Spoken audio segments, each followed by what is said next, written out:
Hello प्यारे बच्चों, स्वागत है आप सभी का।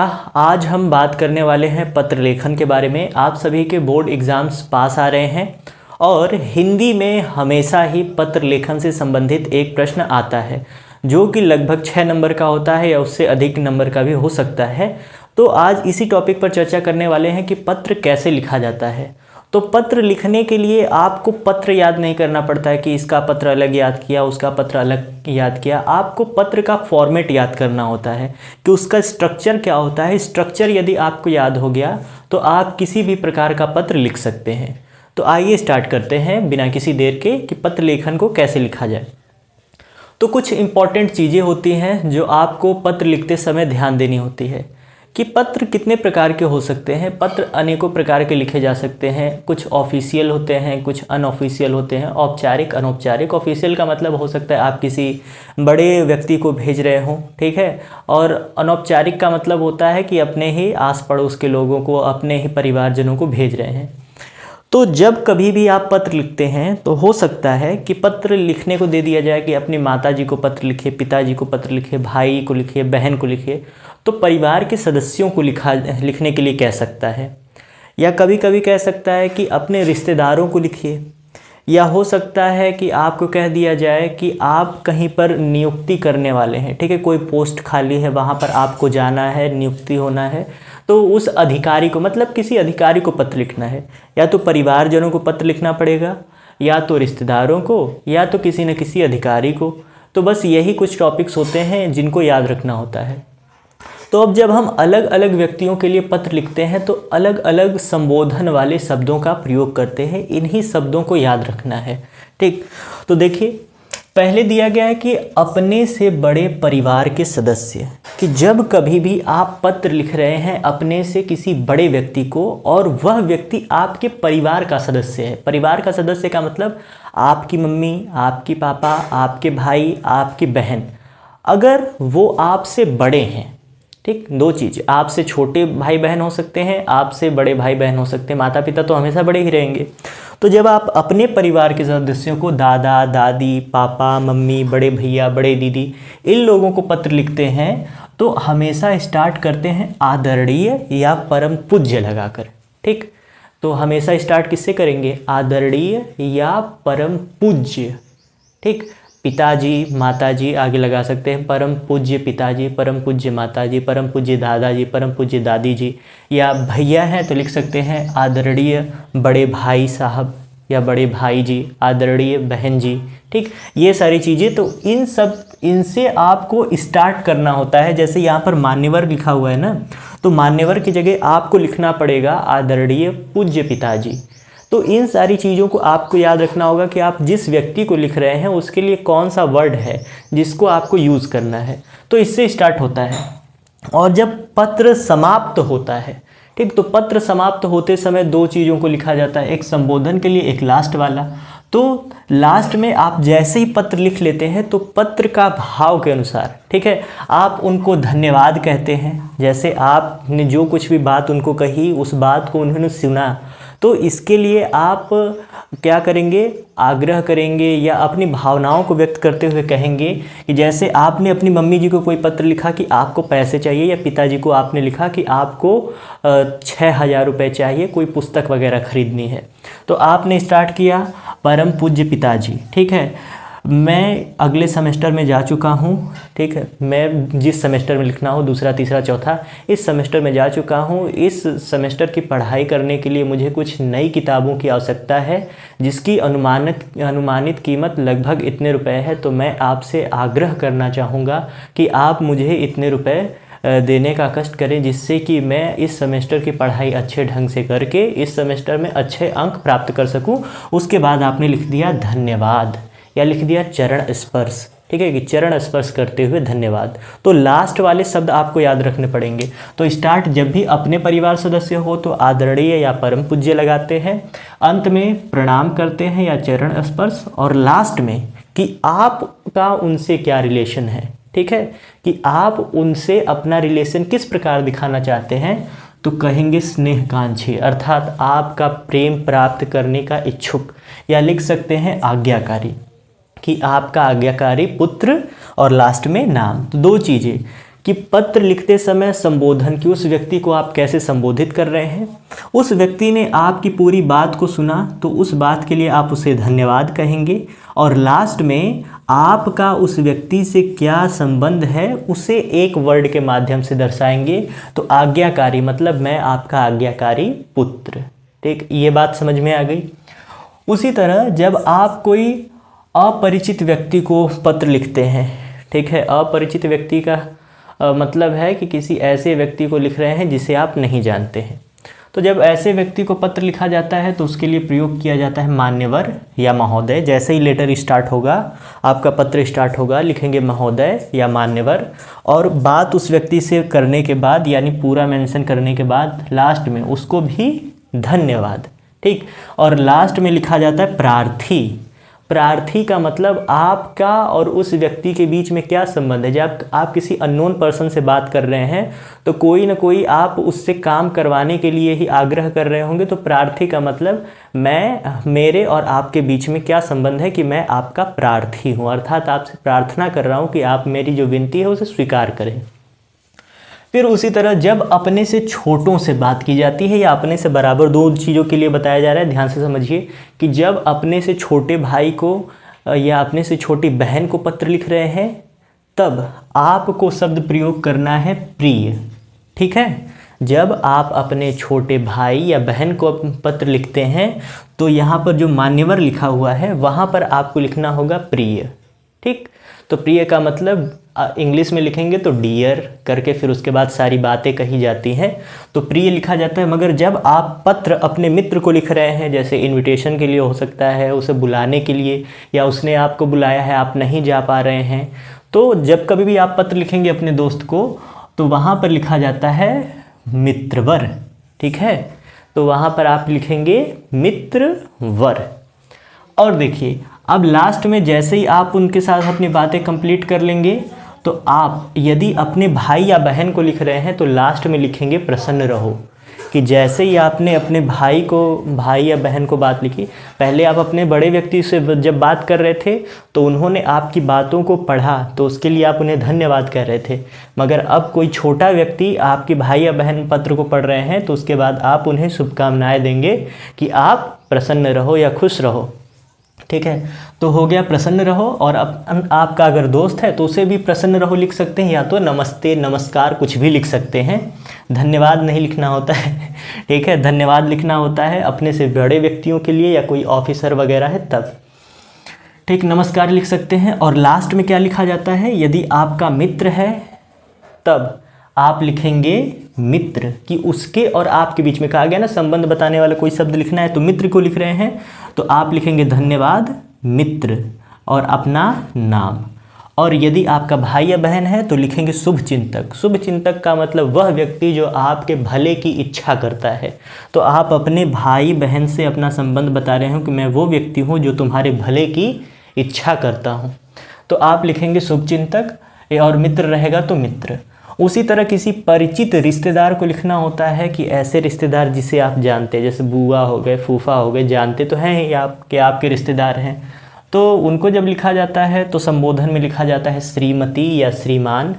ठीक है, श्रीमती या श्रीमान करके आपको श्रीमती, फिर उसके बाद आदरणीय बुआ जी, ऐसे ऐसे करके सब कुछ लिख सकते हैं, या आदरणीय बुआ जी लिखेंगे, आपसे बड़ी हैं तब भी चलेगा। फिर उसके बाद लास्ट में आपसे बड़े ही होंगे, रिश्तेदार हैं आपके तो ठीक, नमस्कार, और अंत में लिखा जाता है भवदीय। ठीक, बात समझ में आ गई। तो ये कुछ चीज़ें हैं जिनको आपको केवल याद करनी पड़ेगी कि माता पिता या बड़े लोग होते हैं तो आदरणीय या परम पूज्य लगा करके स्टार्ट किया जाता है, और लास्ट में प्रणाम करते हुए या चरण स्पर्श करते हुए धन्यवाद दिया जाता है, या लिखा जाता है आपका स्नेहकांक्षी, आपका आज्ञाकारी पुत्र। ठीक, तो ये सारी चीज़ें, तो ये जो ऊपर लिखा गया है उसे आप याद कर लीजिए। अब आगे आते हैं, तो आगे आपको 3 प्रकार के, आपकी जो परीक्षा है, परीक्षा में 3 प्रकार के पत्र आ सकते हैं। पहला आपको आएगा नियुक्ति के लिए, कि कहीं भी आपको अपनी पोस्टिंग करवानी है या लेनी है तो उसके लिए पत्र लिखिए। आपको देगा कि किसी कॉलेज में एक चपरासी का पद या किसी लिपिक का पद खाली है, वहाँ पर आपको जा करके, यानी वहाँ पर आपको अपनी पोस्टिंग लेनी है, तो वहाँ के जो प्रोफेसर हैं या वहाँ के जो प्रिंसिपल हैं, वहाँ पर आप क्या कीजिए कि एप्लीकेशन उनको लिखिए कि मेरे अंदर योग्यता है जो जो उस पद के लिए चाहिए और मैं चाहता हूँ कि वहाँ पर आप मुझे नियुक्त करें। तो उसके लिए पत्र है। दूसरे टाइप का पत्र आता है कि बैंक के लिए लिखना होता है कि आप बैंक में जो अधिकारी है उसको लिखिए और बताइए कि आपको ऋण चाहिए, आप कोई बिजनेस स्टार्ट करना चाहते हैं, कोई कॉलेज स्टार्ट करना चाहते हैं, कृषि में अगर आप पैसा लगाना चाहते हैं तो आपको किसी प्रकार का ऋण चाहिए, नई ट्रैक्टर लेनी है तो ऋण वगैरह चाहिए बैंक से, तो उसके लिए पत्र लिखिए। ये दूसरे प्रकार का हो गया। और तीसरा होता है किसी अधिकारी को, ठीक, अधिकारी का मतलब जिला अधिकारी हो सकता है, लेखपाल हो सकता है या दरोगा हो सकता है, किसी को भी आपको पत्र लिखना है। तो ये 3 कैटेगरी के पत्र है। तो बात समझ में आ गई। अब 3 प्रकार के पत्र है, कैसे लिखा जाता है, केवल फॉर्मेट याद करना है, बाकी तो सब कुछ आप अपने आप लिख लेंगे। तो कोई भी आप पत्र लिखेंगे उसका जो इनिशियल होता है, जो स्टार्टिंग पॉइंट होता है, वो सबका सेम होता है। सब में सबसे ऊपर पहला नाम लिखा जाता है, वह व्यक्ति जो पत्र लिख रहा होता है, ठीक है।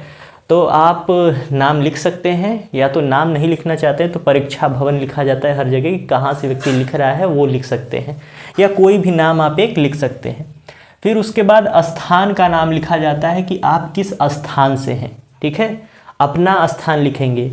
वह व्यक्ति जो पत्र लिख रहा है सबसे पहले उसका नाम, कोई भी लेटर लिखते समय। दूसरी बात, नीचे अपना एड्रेस लिखता है, अमादपुर धानापुर चंदौली, अमादपुर धानापुर चंदौली, अमादपुर धानापुर चंदौली, ठीक है। फिर उसके बाद डेट लिखा जाता है कि कौन सी तारीख को लिखा जा रहा है, तो आप रैंडम कोई भी डेट लिख सकते हैं, स्थान भी कोई भी लिख सकते हैं।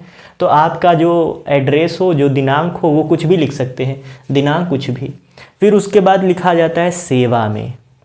पहली लाइन समझ में आ गई। किसी भी प्रकार का लेटर हो, सबसे पहले नाम, पता और दिन, नाम, पता और दिन, नाम, पता और दिन। फिर उसके बाद अगली लाइन से लिखा जाता है सेवा में। तो सेवा में जैसे ही लिखेंगे उसके बाद ये वाली जो लाइन होगी उस लाइन को छोड़कर अगली लाइन से लिखना स्टार्ट करेंगे, ठीक है। उस लाइन को छोड़ करके अगली लाइन से लिखना स्टार्ट करेंगे। अब आप किसे लिख रहे हैं उस व्यक्ति को संबोधित करेंगे। तो जैसे हो गया नाम, अपना नाम, पता, दिनांक हो गया। फिर उसके बाद सेवा में। अब उसके बाद किसे लिख रहे हैं। यदि कहा गया नियुक्ति के लिए लिखना है तो हो सकता है किसी कॉलेज में कह रहा है, आपको प्रश्न में ही दिया गया होगा कि कोई एक समाचार पत्र की संस्था है, उस संस्था के इस अधिकारी को आप नियुक्ति पत्र लिखिए। तो जो भी नाम दिया गया हो, अगर आचार्य कह दिया, किसी कॉलेज के अंदर किसी प्राचार्य अर्थात जो प्रिंसिपल हैं या आचार्य, उनको पत्र लिखना है तो आप बस उसी व्यक्ति का नाम लिख देंगे, ठीक है। अगर कोई प्रबंधक है, ठीक, प्रबंधक को पत्र लिखिए, आपको देगा, प्रश्न में ही देगा, प्रबंधक को पत्र लिखिए, लिपिक को पत्र लिखिए या इसको पत्र लिखिए, किसी न किसी का नाम देगा। तो उसी व्यक्ति का आपको नाम लिख देना है। जैसे प्रबंधक महोदय जी, या जिला अधिकारी को कह रहा है लिखने के लिए तो जिला अधिकारी महोदय, या फिर उसके बाद प्रबंधक महोदय, ठीक है, कुछ भी जो प्रश्न में दिया होगा वो। और उसके बाद स्थान का नाम लिखना होता है। किसका स्थान, ऊपर तो आपने अपना स्थान डाल दिया है, अब आप जिस व्यक्ति को पत्र लिख रहे हैं उसका स्थान आपको लिखना होता है।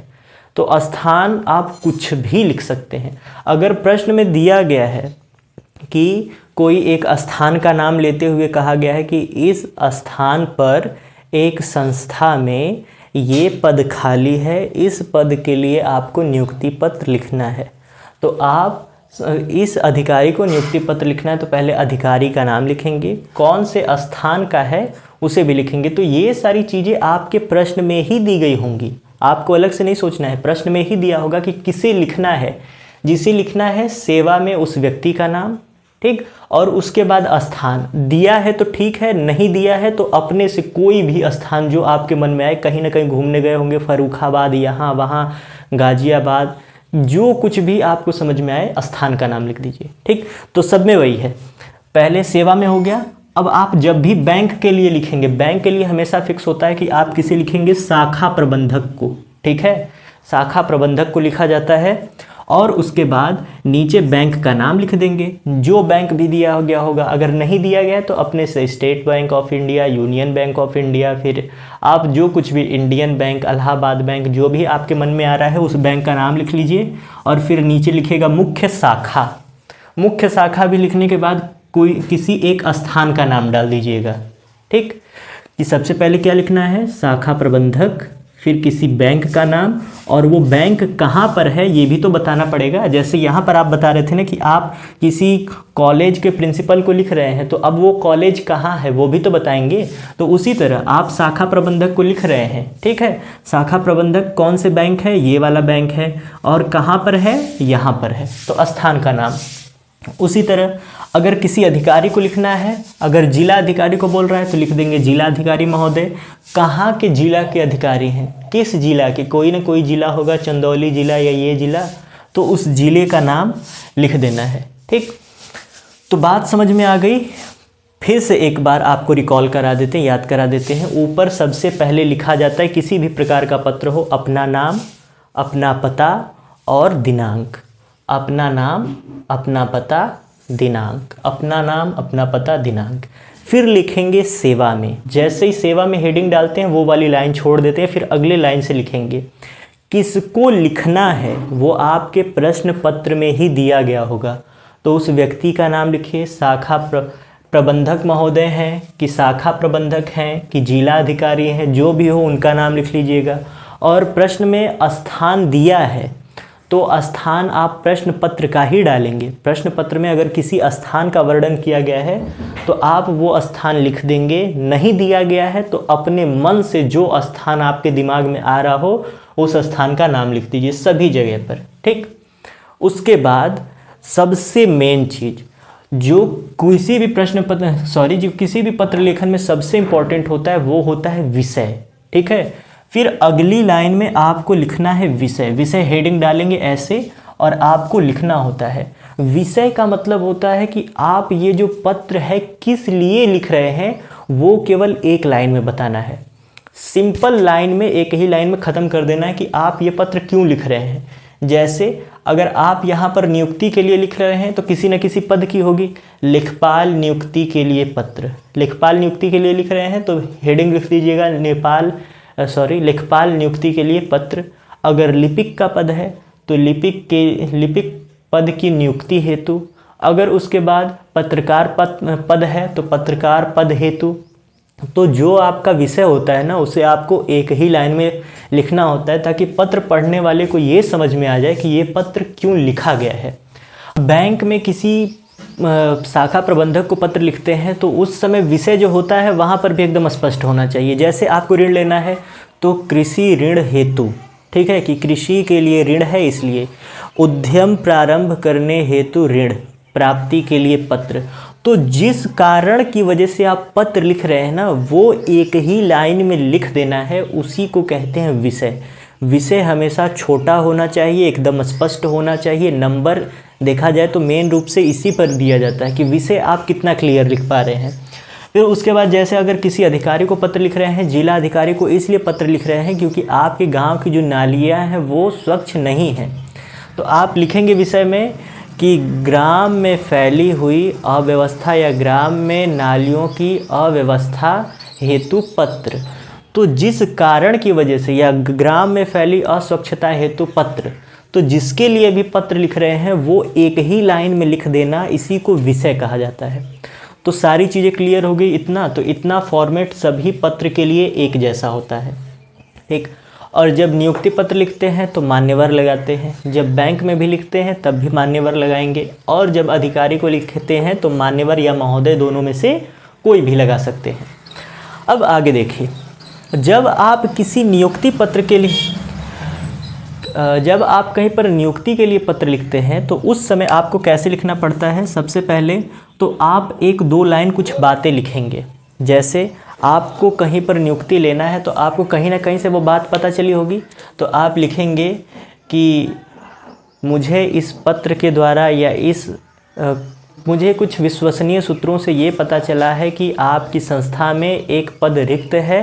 मैं अपने आप को उस पद के योग्य समझता हूँ, इसलिए आपसे निवेदन है कि आप मुझे उस पद पर कार्यरत होने का अवसर प्रदान करें और मेरी शैक्षणिक योग्यताएं निम्नलिखित हैं। तो आपको ये भी तो बताना पड़ेगा सामने वाले व्यक्ति को कि आपके अंदर क्या क्या क्वालिटीज़ हैं, आप कहाँ तक पढ़े हैं, कैसे पढ़े हैं, आपके अंदर कौन सा ऐसा गुण है जिसकी वजह से उस व्यक्ति को आपको रखना चाहिए। तो उसके लिए क्या करना पड़ेगा, आपको फिर एक चार्ट बनाना पड़ता है जिसमें आप लिखेंगे परीक्षा की कौन सी परीक्षा आपने दी है। उसके बाद वर्ष लिखा जाता है कि किस वर्ष में उस परीक्षा को पास किया गया है। फिर उसके बाद श्रेणी वाला कॉलम बनाया जाता है कि आप कोई परीक्षा दे रहे हैं तो फर्स्ट डिवीज़न आए हैं, सेकेंड डिवीज़न आए कि थर्ड डिवीज़न आए हैं। और लास्ट में लिखा होता है बोर्ड, कि कौन से बोर्ड से आपने किया है। जैसे अब इसमें 4 कॉलम हमेशा बनाइएगा, एक 10 का लिखिए, एक 12 का, एक ग्रेजुएशन का और एक कोई स्पेसिफिक। ठीक है, कि पहले आप 10 का लिखेंगे कि 10वीं की परीक्षा दी है, वर्ष इतने में दी है, ये श्रेणी से पास हुए हैं, प्रथम श्रेणी, द्वितीय श्रेणी या तृतीय श्रेणी। और कौन सा बोर्ड है, माध्यमिक शिक्षा परिषद। ठीक है, यूपी बोर्ड लिख सकते हैं या सीबीएसई बोर्ड लिख सकते हैं, जिस बोर्ड से आप हो। 12वीं का लिख दीजिएगा। कोई ग्रेजुएशन आपने किया है तो बीए या बीएससी लिख करके उसका वर्ष लिखिए, श्रेणी लिखिए कि कौन से श्रेणी से पास हुए हैं, सेकंड डिवीज़न, फर्स्ट डिवीज़न, और उसके बाद बोर्ड का नाम कि कौन से यूनिवर्सिटी से आपने किया है। और लास्ट में कोई एक स्पेसिफिक, कोई विशेष पद अपने से लिख दीजिएगा। अगर पत्रकारिता के लिए लिखना है तो लिख लीजिएगा पत्रकारिता हेतु वर्ष इतने में, इस श्रेणी में, इस बोर्ड से, कोई भी बोर्ड का नाम लिख दीजिएगा, काम खत्म।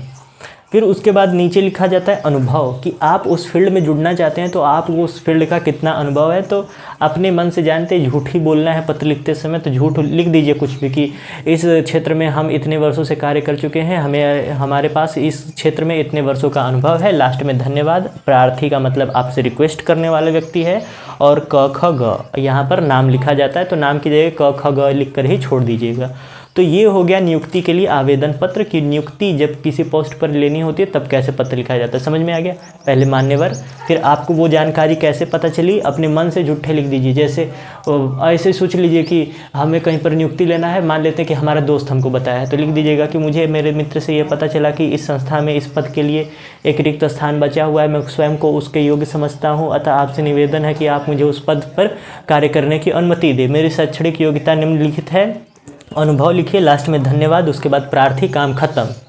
फिर अब आइए दूसरा देखिए, बैंक में शाखा प्रबंधक को लिखना है तो ये ऊपर वाली चीज़ समझ में आ गई, मान्यवर लिखकर स्टार्ट करना है। और साधारण सी बात, आप जैसे किसी मम्मी पापा से बात करते हैं ना, जैसे मान लीजिएगा कि आप पिताजी से बात कर रहे हैं और उनसे पैसा मांग रहे हैं, जैसे यहाँ पर चाहिए कृषि के लिए, तो आपको अपने पिताजी से पैसा मांगना है कृषि के लिए, तो आप कैसे कहेंगे, ऐसे ही थोड़े कह देंगे पापा हमको पैसा दे दो, इतना हम खेती करना है, नहीं ना।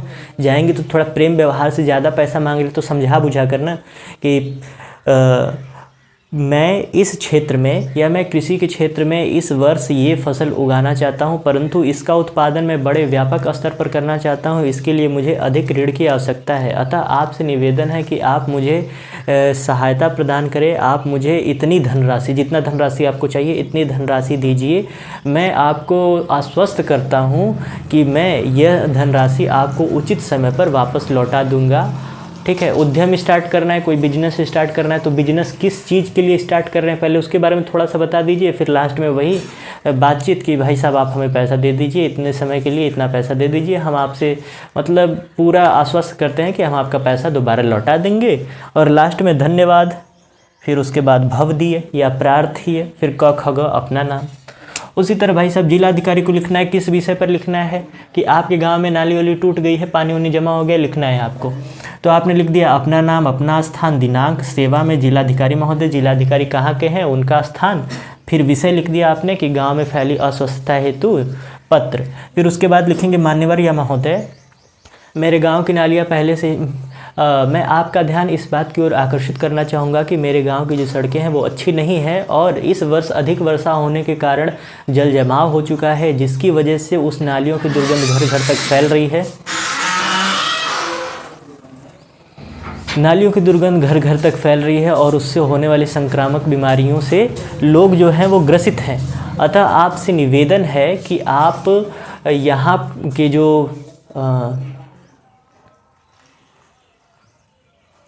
यहाँ के वीडियो अधिकारी को, अतः आपसे निवेदन है कि यहाँ के वीडियो या यहाँ के प्रधान अतः आपसे निवेदन है कि आप इस समस्या का जल्द से जल्द निवारण कर सके, जिससे कि हम लोग इस आसपास की अस्वस्थता से बच सके। फिर उसके बाद लास्ट में धन्यवाद प्रार्थी। तो उम्मीद करते हैं पत्र लेखन कैसे लिखा जाता है आपको ये सारी चीज़ें अच्छे से समझ में आ गई होंगी। आज के लिए केवल इतना ही। जय हिंद।